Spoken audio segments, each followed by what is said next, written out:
Welcome to the Dragon's Den. I am your venerable host Orochi, and today we're talking about the only thing that really matters: dragons. Even though it might not seem so at first. Today we will be talking about Infernal, the Chronicles of Stratus, Book 1 by Mark DeJager. This book has been on the periphery of things that I might be interested in for a little while now. This was suggested to me last year at some point, and I couldn't figure out why. So it's about a guy who wakes up in the middle of a meadow and doesn't remember anything about himself. That is the premise of the story. So I was like, what does that have to do with any of my interests, which are few? It's like, does it have magic in it? Is it a fantasy book? Sure. But there are tons of those, so why specifically suggest this to me? And so it wasn't until the second book is now out, and of course I peeked at the synopsis for that, and I had a suspicion, just because of the way this cover looks, that wing in particular. I was like, this has something to do with dragons. I just can't really place what. And because of that apprehension, I put off on reading this for a while, because there's so many books where dragons are just a token mention or a background piece, and that sort of stuff irritates me. But the synopsis for book 2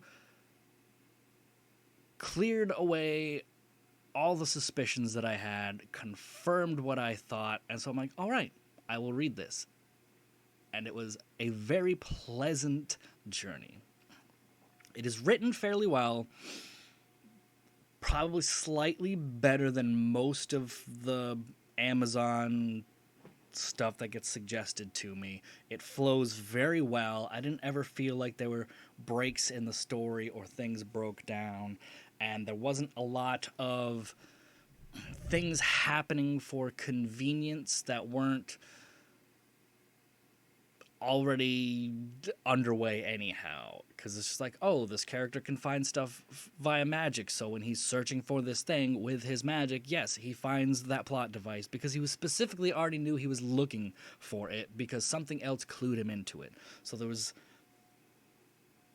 never a part where there was disconnect between what the characters needed to do or what was happening and the reasonings for it, or just, happenstance sort of things. Everything happened in ways that are believable, which is always nice. And the main character is very interesting. It is a take on amnesia that I think is, and I don't think I've ever read amnesia novels before, so when you see this sort of stuff in movies and such, you don't really get any internal monologue, so you don't know what that character's thinking most of the time. So this was very good to see from his perspective, him trying to figure out who he is and how to survive being somebody who does not fit where they are at all. Very, very mild spoiler. You can sort of see it on the cover here, but it's sort of, you could discount it, but he is an extremely large black man in a high fantasy white world. So he sticks out like a sore thumb because he's huge and he's black. Even when he talks to characters who are like, oh yeah, they have dark-skinned people down south, but not that dark. So even people who recognize that, oh, it's not, the dumb things people come up with for people being different than them, even people who have seen southern dark-skinned people say that he is blacker than anything they have ever seen. So he sticks out to everyone, even the sort of people who might be used to that sort of thing, which I think sets the tone for everything that he is that even if he was down south amongst other dark-skinned people, he would still stick out because he's huge and blacker than anyone else. Because they also mentioned, it's like, yes, I've been down south. I've seen the dark-skinned people down there. They're not huge like this guy is. They're much more slender, more like seafaring folk. So it all just accumulates into reinforcing that he sticks out. And not only does he stick out in this white world, he would stick out anywhere on the planet, most likely. So he's definitely if you were looking for him, you will spot him kind of person. And it's all about his journey of rediscovery in a land where they're somewhere between degrees of apathy all the way up to outright hostility against him. And just the way that he internally tries to understand who and what he is extremely interesting in this. And I just like that he never assumes that, oh, I must be a good person and I must be, this thing or that thing. He just follows the evidence. It's like, wow, I just killed somebody with my bare hands to survive. That's probably not something a good person would do, right? Even if they were pushed towards it, I'm not sure. And so he questions the things about himself. He doesn't really question the things he does because he's like, I didn't have much of a choice. These people are trying to kill me. I'm defending myself. But he takes that and he's like, okay, well, because I'm so easy doing these sort of things, that must be from who I used to be. And I found that extremely interesting through the entire book while he's trying to discover who he is, and that's his driving motivation through the entire book. So if you like that sort of analysis of trying to figure out who you are in a hostile world and just getting little pieces of who you might be from the things you're easily capable of doing and the sort of mentality you have while doing these sort of things, then I would highly suggest this book to you. And yes, it does, in a way, involve dragons, but not in an upfront way that will matter in this book specifically.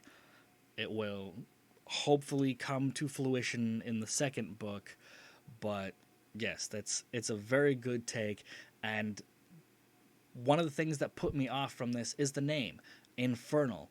And mild spoiler here, almost from the get-go, once somebody does something to him, and he immediately responds with violence to it because he's chained up and enslaved, so he's having a bad day. He starts getting it into his mind that he might be a demon, and that's where the name comes from.